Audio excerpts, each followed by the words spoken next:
Hi friends, welcome back to my YouTube channel. So ಇವತ್ತಿನ video ಏನಂದ್ರೆ ನೀವೆಲ್ಲ ನೋಡಾತ್ತೀರಿ, ಇದು ದಾಳಿಂಬೆ ತೋಟ ನಮ್ಮ ಅಪ್ಪಾರ್ದು. ಸೊ ಇಷ್ಟೆಲ್ಲ ಕಾಯಿ ಆಗ್ಯಾವು.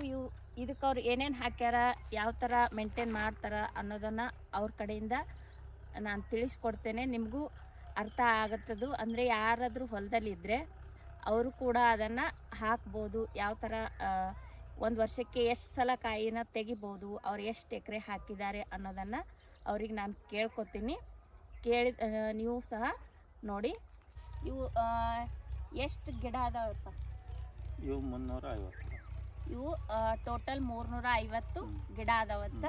ಎಷ್ಟು ಎಕರೆದಾಗ ಇವು? 1 ಎಕರೆ. 1 ಎಕರೆದಾಗ 350 ಗಿಡ ಕುಂದರ್ಸ್ಯಾರ ಅವರು. ಎಷ್ಟು ವರ್ಷ ಆಯ್ತು ಈಗ ಹಾಕಿದ್ದು? ಹಚ್ಚಿ 4ನೇ ವರ್ಷ ಚಾಲು ಐತಿ. ಇದು 4ನೇ ವರ್ಷ ಸ್ಟಾರ್ಟ್ ಐತಿ. ಒಂದು ವರ್ಷ ಒಳಗೆ ಎಷ್ಟು ಪೀಕ್ ತೆಗಿತೀರಿ ನೀವು? ಇದು ಹೆಚ್ಚಾಗಿ ಒಂದು ಸಲ ತೆಗೆದಿದ್ದೆ ಬೆಳೆ ಚಲೋ ಬರ್ತದೆ. 2 ಸಲ ತೆಗೆದೇವು ಅಂದ್ರೆ ಉಪಯೋಗ ಆಗಲ್ಲ, ಕಾಯಿ ಸಣ್ಣ ಆಗ್ತೈತಿ. 1 ಸಲ ತೆಗೆದ್ರೆ ಬೆಳೆ ಚಲೋ ಬರ್ತೈತಿ ಅಂತ, 2 ಸಲ ತೆಗೆದ್ರೆ ಅಷ್ಟೊಂದು ಬೆಳೆ ಬರೋದಿಲ್ಲ ಅಂತ ಹೇಳ್ಬಿಟ್ಟು ಅವರು ಒಂದೇ ಸಲ ಬೆಳೆನ ತೆಗಿತಾರೆ. ಮತ್ತು ಅಲ್ಲಿನ ಸಾಲಿಗೆ 10 ಫುಟ್ ಅದ, ಗಿಡದಿಂದ ಗಿಡಕ್ಕೆ 12 ಫುಟ್ ಐತಿ. ಅಂದ್ರೆ ಅಷ್ಟು ಡಿಸ್ಟೆನ್ಸ್ ಇರ್ಬೇಕಂತ.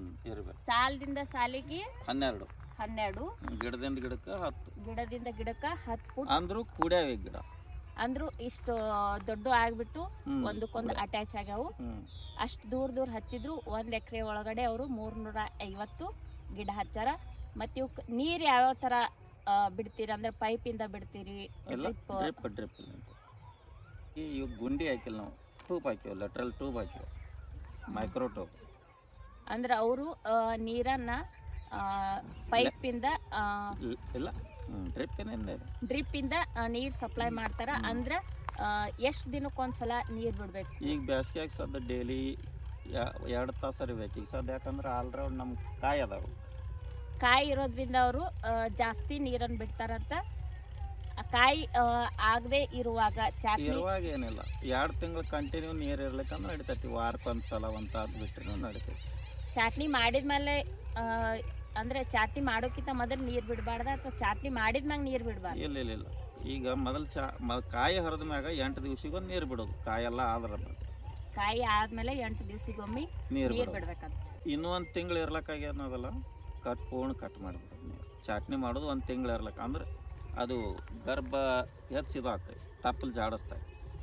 ಇನ್ನು ಹಸಿರು ತಪ್ಪಲು ಇರ್ಲಕ್ಕಾಗಿ ಚಾಟ್ನಿ ಮಾಡಿದೆವು ಅಂದ್ರೆ ಗರ್ಭ ಹೆಚ್ಚು ಇದು ಆಗಲ್ಲ, ಮುಂದೆ ಜಲ್ದಿ ಹೂ ಬರೋಕ್ಕಿಲ್ಲ. ಅಷ್ಟಾಗ ನೀರು ಬಿಡೋದನ್ನ ಕಡಿಮೆ ಮಾಡಬೇಕು. ಮತ್ತು ಔಷಧ ಯಾವ ಥರ ಹೊಡಿತಾರಂತ ಹೇಳಿ ಅವ್ರಿಗೆ ಕೇಳೋಣ. ಏನು ಅಂದರೆ ಹಿಂಗೆ ಎಷ್ಟು ದಿನಕ್ಕೊಮ್ಮೆ ಔಷಧ ಹೊಡಿತಾರ? ಹಿಂಗೆ ಕಾಯಿ ಹಿಡಿದ ಬಳಕ ಕಾಯಿ ಸೆಟ್ಟಿಂಗ್ ಆಯ್ತು ಅಂದ್ರೆ ವಾರದಾಗ 2 ಸಲ 5 ದಿವ್ಸಕ್ಕೊಂದು ಕಂಪಲ್ಸರಿ ಔಷಧ ಬೇಕು. 2 ತಿಂಗಳು 2 ತಿಂಗಳ ತನಕ ಕಂಪಲ್ಸರಿ 5 ದಿವ್ಸಕ್ಕೆ 1 ಸಲ ಔಷಧ ಹೊಡಿತಾರ. ಇವು ಔಷಧ ಯಾವ್ಯಾವ ಥರ ಅಂದ್ರೆ ಹೆಂಗೆ ಹೊಡಿತೀರಿ? ಯಾವ ಔಷಧ ಹಾಕ್ತೀರಿ? ಹೂ ಬರುತ್ತಾನಲ್ಲ, ಕೀಟನಾಶಕ ಹೆಚ್ಚು ಹೊಡಿತಿರ್ತೇವೆ. ಹೂವು ಸ್ಟಾರ್ಟ್ ಆಗ್ತಿದ್ನಂದ್ರೆ ಅವು ಟ್ರಿಪ್ಸ್ ಮ್ಯಾಗಿಂದ ಬರ್ತಾವೆ. ಅದ್ರ ಮ್ಯಾಗ ಗೆರಿ ಹೂವು ಆದ್ಮೇಲೆ ಬೇರೆ ಔಷಧ ಹೊಡಿತೀವಿ. ಬೇರೆ ಅಂದ್ರೆ ಕಾಯಿ ಮ್ಯಾಗ ಅದ್ರ ಮ್ಯಾಗ ಗೆರಿ ಬೀಳ್ತೈತಿ. ಟ್ರಿಪ್ಸ್ ಅಂತೇಳಿ ಹುಳ ಆಡ್ತೈತಿ. ಹುಳ ಆಡೋದ್ರಿಂದ ಗೆರಿ ಬೀಳ್ತದೆ. ಗೆರಿ ಬೀಳೋದ್ರಿಂದ ಪಟ್ಟಿ ಬೀಳ್ತೈತಿ ಕಾಯಿ ಮೇಲೆ. ಆವಾಗ ಬೇರೆ ಔಷಧ ಹೊಡಿತಾರ. 5 ದಿವ್ಸಕ್ಕೊಂದ್ಸಲ ಆದರೂ ಕಂಪಲ್ಸರಿ ಔಷಧ ಹೊಡಿಲೇಬೇಕಂತ. ಇಷ್ಟೆಲ್ಲ ಮೇಂಟೈನ್ ಮಾಡಿದ್ಮೇಲೆ ಅವಾಗ ಅವರಿಗೆ ಕಾಯಿ ಸ್ಟಾರ್ಟ್ ಆಗ್ತಾವೆ. ಮತ್ತು ಇದು ಯಾಕೆ ಹಾಕ್ತೀರಿ ನೀವು? ಇದರಿಂದ ಕಾಯಿ ಶೈನಿಂಗ್ ಬರ್ತೈತಿ. ಇದು ಬಿಸಿಲಿಗೆ ತಟ್ಟು ಹಾಕೈತಿ ಅಂದ್ರೆ ಕಾಯಿ ಮ್ಯಾಗ ಸಣ್ಣ ಟಿಬಕ್ ಒಣಗದ ಗಾಯ ಒಣಗದಂಗೆ ಕಾಣಿಸ್ತೈತಿ. ಇದರಿಂದ ಕಲರ್ ಶೈನಿಂಗ್ ಬರ್ತೈತಿ. ಮತ್ತು ಇದಕ್ಕೆ ಡಿಮಾಂಡ್ ಹೆಚ್ಚಾಕೈತಿ, ರೇಟ್ ಹೆಚ್ಚಾಕೈತಿ. ಈ ಹಾಳಿ ಹಾಕು ಇಂಟೆನ್ಷನ್ ಏನಂತಂದ್ರೆ ಶೈನಿಂಗ್ ಬರ್ತಾವಂತ, ಮತ್ತು ಅದಕ್ಕೆ ಅಂದ್ರೆ ಒಣಗ್ದಂಗೆ ಆಗ್ತಾವೆ ಬಿಸಿಲಿಗೆ ಅಂತ ಹೇಳ್ಬಿಟ್ಟು ಇದನ್ನ ಹಾಕ್ತಾರೆ. ಮತ್ತು ಶೈನಿಂಗ್ ಬರೋದು ರೇಟ್ ಜಾಸ್ತಿ ಕೂಡ್ತೈತಿ ಅನ್ನೋ ಒಂದು ರೀಸನ್ಗೋಸ್ಕರ. 60 ರೂಪಾಯಿ ಮಾರ್ತಿತ್ತು ಅಂದ್ರೆ 80.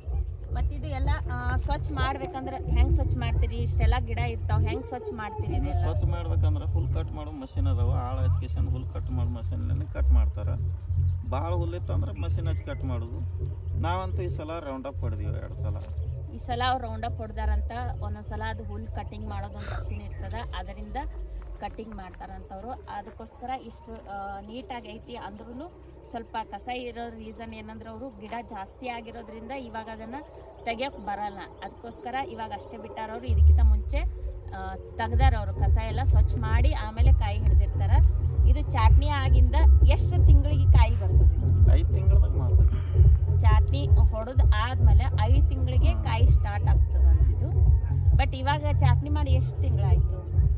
ಇದು 4ನೇ ತಿಂಗಳು ಚಾಲು ಐತಿ. ಈಗ ಅವರು 4ನೇ ತಿಂಗಳು ಸ್ಟಾರ್ಟ್ ಐತಿ ಅಂತ. ಮುಂದಿನ ತಿಂಗಳು ಕಾಯಿ ಆಗ್ಬೋದು, ದಪ್ಪ ಆಗ್ಬೋದು. ಇವಾಗ ದಪ್ಪ ಆಗೈತಿ. ಕಲರ್ ಬರ್ಬೇಕಾದ್ರೆ 1 ತಿಂಗಳು ಹೋಗ್ತೈತಿ. ಇವಾಗ ಆಗ್ಯಾವ ಆಲ್ಮೋಸ್ಟ್. ಇನ್ನ ವಾಡಕತ್ತಿ ಇನ್ನ ದಪ್ಪ ಆಗ್ತಾವು, ಕಲರ್ನು ಬರ್ತಾವ ಇನ್ನ 1 ತಿಂಗಳದಾಗ. ಇನ್ನ ಔಷಧ ಹೊಡಿಬೇಕಾ ಅಥವಾ ಇಲ್ಲ? ಇನ್ನೂ ವಾರಕ್ಕೊಂದು ಔಷಧ ಬೇಕಾಗಿ. ಅಂದ್ರೆ ಕಾಯಿ ಬರೋವರೆಗೂ ಔಷಧ ಹೊಡಿಲೇಬೇಕು ಕಂಪಲ್ಸರಿ. ಇದು ಹುಳ ಆಗ್ತಾವ, ಹುಳ ಆಗ್ಬಾರ್ದು ಅಂದ್ರೆ ಔಷಧ ಹೊಡಿಬಾರ್ದು. ಅಂದ್ರೆ ತೂತ್ ಬೀಳ್ತಾವು ಅಂತ ಹೇಳ್ಬಿಟ್ಟು ಅವರು ಔಷಧ ಕೀಟನಾಶಕ ಔಷಧನ ಹೊಡಿತಾರ. ಆಮೇಲೆ 350 ಗಿಡಕ್ಕೆ ನೀವು 5 ತಿಂಗಳ ಬಿಡ್ಲಾರ್ದೆ ಕಷ್ಟಪಟ್ಟು ಔಷಧ ಹೊಡೆದು ಚಾಟ್ನಿ ತೆಗೆದು ಎಲ್ಲ ಸ್ವಚ್ಛ ಮಾಡಿ ಇಷ್ಟೆಲ್ಲ ಮಾಡಬೇಕು ಅಂದ್ರೆ ಎಷ್ಟು ಇನ್ವೆಸ್ಟ್ ಮಾಡ್ತೀರಿ? ಅಮೌಂಟನ್ನು ಎಷ್ಟು ಹಾಕ್ತೀರಿ ಇದಕ್ಕೆ? ಖರ್ಚು ಭಾಳ ಬಂದ್ರೆ ಒಂದು 70,000 ತನಕ ಖರ್ಚು ಬರ್ತದೆ. 70,000 ತನ ಖರ್ಚು ಬರ್ತದೆ. 70,000 ತನ ಒಂದು 350 ಗಿಡಕ್ಕೆ. ಆದರೆ ನೀವು ಅದರಿಂದ ಅಂದಾಜು ಎಷ್ಟೇ ಲಾಸ್ ಆದ್ರೂ, ಅಂದರೆ ಈಗ ಲಾಸ್ ಆದರೆ ಕಡಿಮೆ ಆಗುತ್ತೆ. ಒಂದು ವೇಳೆ ಅದರಿಂದ ನಿಮಗೆ ಲಾಭ ಆದರೆ ಅಂದಾಜು ಎಷ್ಟು ತೆಗ್ದಿರಿ ಹೋದ ವರ್ಷ? ಅದಕ್ಕಿಂತ ಮೊದಲು ಕ್ಯಾಲ್ಕುಲೇಟ್ ಮಾಡಿದಾಗ ಯಾವಾಗ ಎಷ್ಟು ತೆಗ್ದಿರಿ ಹೋದ ವರ್ಷ? ಫಸ್ಟ್ ವರ್ಷ 4 ಲಕ್ಷ ಆಯಿತು. 50,000 ರೂಪಾಯಿ ಖರ್ಚಾಗಿತ್ತು ಆ ಸಲ. 60,000 ರೂಪಾಯಿ ಫಸ್ಟ್ ವರ್ಷಕ್ಕೆ 4 ಲಕ್ಷ ತೆಗ್ದಾರ ಅವರು. ಅದ್ರಾಗ ಒಂದು 50,000 ಖರ್ಚಾಗೈತಿ. ಎರಡನೇ ಪೀಕ್ ಏನಾಯ್ತಲ್ಲ 1.5 ಲಕ್ಷ ಆಗೈತಿ. ಖರ್ಚು 50,000 ಒಂದೇ ವರ್ಷದಾಗ 2 ಪೀಕ್. ಅಂದ್ರೆ ಎರಡನೇ ವರ್ಷದಾಗ ಸ್ವಲ್ಪ ಆ ಟೈಮ್ ಒಳಗ ಕಡಿಮೆ ರೇಟ್ ಇರೋದ್ರಿಂದ ಸ್ವಲ್ಪ ಇಲ್ಲ ರೋಗ ಸ್ವಲ್ಪ ಕಾಡಿತು. ರೋಗ ಕಾಡ್ತಂದ್ರ ಮಳೆ ಒಟ್ಟ ಕಂಟಿನ್ಯೂ ಹಿಡಿತು. ಅದರಿಂದ ಏನಾಯ್ತಲ್ಲ ಅದು ಕಂಟಿನ್ಯೂ ಮಳೆ ಇರೋದ್ರಿಂದ ಹೂ ಉದುರಿ ಬಿಟ್ಟು ಕಾಯಿ ಆಗದೆ ಇರೋ ಕಾರಣಕ್ಕೆ ಅಷ್ಟ ಆಗಿಲ್ಲ ಅಂದ್ರೂ ಅವರು 1.5 ಲಕ್ಷ ತೆಗ್ದಾರ ಅವರು. ಅವಾಗ ಎಷ್ಟು ಖರ್ಚು ಮಾಡಿರಿ ನೀವು? ಅವಾಗ ಸ್ವಲ್ಪ ಖರ್ಚು ಜಾಸ್ತಿ ಆಗಿತ್ತು. ಯಾಕಂದ್ರೆ ಔಷಧ ಮಳೆ ಇದರಿಂದ ಔಷಧ ಜಾಸ್ತಿ ಆಗಿತ್ತು. ಮಳೆ ಆ ಥರ ಬೀಳೋದ್ರಿಂದ ಕಂಟಿನ್ಯೂ ಆಗಿ ಅವರು ಔಷಧನ ಜಾಸ್ತಿ ಹೊಡೆದ್ಬಿಟ್ಟು ಇನ್ವೆಸ್ಟನ್ನು ಜಾಸ್ತಿ ಮಾಡ್ಯಾರ. ಅದರಿಂದ ಲಾಭನ ಅವರಿಗೆ ಅದರ ತಕ್ಕ ಮಟ್ಟಿಗೆ ಸಿಕ್ಕಿಲ್ಲ. ಬಟ್ ಇದ್ರಾಗೂ ವೇರಿಯೇಷನ್ಸ್ ಆಗ್ತಿರ್ತಾವೆ. ಒಂದು ವರ್ಷ ಜಾಸ್ತಿನೂ ಬರ್ಬೋದು, ಇನ್ನೊಂದು ವರ್ಷ ಕಡಿಮೆನೂ ಆಗ್ಬೋದು. ಬಟ್ ಈ ವರ್ಷ ಎಕ್ಸ್ಪೆಕ್ಟೇಷನ್ ಯಾವ ಥರ ಐತಿ ಅಂದ್ರೆ ಈ ವರ್ಷ ನಿಮಗೆ ಇದು ಎಲ್ಲ ಕಾಯಿ ನೋಡಿದ್ರೆ ಹೆಂಗೆ ಅನಿಸ್ತದೆ ನಿಮ್ಗೆ? ಅಂದ್ರೆ ಇದು 4 ಲಕ್ಷ ಆಗಿತ್ತಲ್ಲ, ಅವಾಗಿನಕ್ಕಿಂತಲೂ ಕಾಯಿ 2 ಪಟ್ಟು ಹೆಚ್ಚಾಯ್ತು. ಅವಾಗ 4 ಲಕ್ಷ ಆದಾಗ ಏನಿತ್ತು ಫಸ್ಟ್ ಪೀಕ್, ಅದಕ್ಕಿಂತ ಜಾಸ್ತಿ 2 ಪಟ್ಟು ಐತಿ ಈ ಸಲ. ಅಂದರೆ ಹೋದ ವರ್ಷ ಏನೂ ಇರಲಿಲ್ಲ ಅಂದ ತಕ್ಷಣ ಹೋಪ್ ಕಳ್ಕೊಬಾರ್ದು. ನೆಕ್ಸ್ಟ್ ಇಯರ್ ಈ ವರ್ಷನೂ ಮತ್ತೆ ಅವರು ತಮ್ಮ ಪ್ರೊಸೆಸನ್ನು ಮಾಡಿ ಎಲ್ಲನೂ 5 ತಿಂಗಳ ತನಕ, ಈಗ 4 ತಿಂಗಳು ಆಗೈತಿ, ಅವರೆಲ್ಲ ಕೆಲಸ ಕಂಟಿನ್ಯೂ ಆಗಿ ಮಾಡಿರೋದ್ರಿಂದ ಮತ್ತು ಅವ್ರಿಗೆ ಈಗ ಅದಕ್ಕಿಂತ 2 ಪಟ್ಟು ಜಾಸ್ತಿ ಫಲವನ್ನು ಕೊಟ್ಟೈತಿ ಈ ಸಲ ಇದು ಕಾಯಿ. ಅಂದರೆ ಈ ಸಲ ರೇಟ್ ಯಾವ ಥರ ಎಕ್ಸ್ಪೆಕ್ಟೇಷನ್ ಐತಿ ನಿಮ್ಗೆ? ರೇಟ್ ಈಗ ಸದ್ಯಕ್ಕೆ 100 ರೂಪಾಯಿ ತನಕ ಐತಿ. ಅಂದ್ರೆ 60ರಿಂದ 100, 110 ತನಕ ಮಾಡ್ತೈತಿ. ಅಂದ್ರೆ ಇವಾಗಿನ ರೇಟ್ ಬಂದ್ರೆ ಅವರಿಗೆ 60 ಇಂದ ಸ್ಟಾರ್ಟ್ ಆಗುತ್ತೆ. ಯಾಕೆ 60 ಇಂದ ಸ್ಟಾರ್ಟ್ ಆಗುತ್ತೆ ಅಂದ್ರೆ ಸದ್ಯ ಮಾವಿನಕಾಯಿ ಸೀಸನ್ ಚಾಲು ಅದ. ಮಾವಿನಕಾಯಿ ಸೀಸನ್ ಇರೋದ್ರಿಂದ 60 ರೂಪೀಸ್ ಐತಿ ಅಂತ. ಇಲ್ಲಿಂದ 100 ತನಕ ಸಿಗ್ತೈತಿ. 100 ತನಕ ಸಿಗ್ಬಹುದು ಅಂತ ಹೇಳ್ತಾರ ಅವರು. ಆದ್ರೆ ನಮ್ದು ಇನ್ನೂ 1 ತಿಂಗಳು ಹೋಗ್ತೈತಿ. ಅವ್ರದ್ದು ಇನ್ನೂ 1 ತಿಂಗಳು ಹೋಗ್ತದಲ್ಲ, ಅವಾಗ ಜಾಸ್ತಿ ಆಗ್ಬಹುದು. ಅಂದ್ರೆ ಈ ವರ್ಷ ಕಾಯಿನೂ ಜಾಸ್ತಿ ಇರೋದ್ರಿಂದ ಸ್ವಲ್ಪ ಅವರು ಇನ್ವೆಸ್ಟ್ ಮಾಡೋದು ಕಡಿಮೆ ಆಗ್ಬಿಟ್ಟು ಅವ್ರಿಗೆ ಈ ಸಲ ಜಾಸ್ತಿ ಲಾಭ ಆಗುತ್ತಂತ ಹೇಳಿ ಅಂದ್ಕೊಂಡಾರ ಅವರು. ಆಗಲಿ ಲಾಭ ಅಂತ ಹೇಳ್ತೇನೆ. ನೋಡಿ, ಈ ದಾಳಿಂಬೆ ಹಾಕೋದ್ರಿಂದ ಇಷ್ಟೆಲ್ಲ ಅವರಿಗೆ ಲಾಭ ಆಗೈತಿ.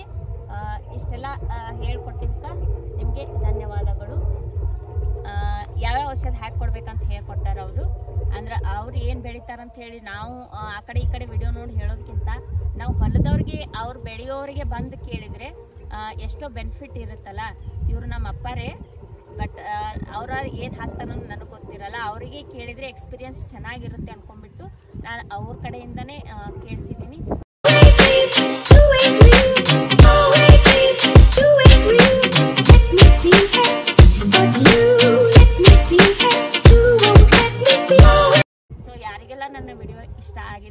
ದಯವಿಟ್ಟು ಸಬ್ಸ್ಕ್ರೈಬ್ ಮಾಡ್ಕೊಳ್ಳಿ, ಹಾಗೆ ಒಂದು ಲೈಕ್ ಕೊಡಿ, ಕಮೆಂಟ್ ಹಾಕೋದನ್ನು ಮರಿಬೇಡಿ.